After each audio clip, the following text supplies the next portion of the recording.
Hello everyone, today we'll talk about how to fix or how to solve your problem that you have on TikTok. To know how to fix or to solve any problem that you have on TikTok, you should just go to settings. Here in this page we click apps, default apps, app settings. When you'll find this page, you will search about the application of TikTok and you will enter.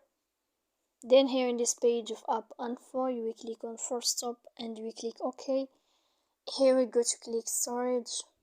After that we click clear cache, but pay attention, don't click clear data because it may cause errors or problems on your phone or your app.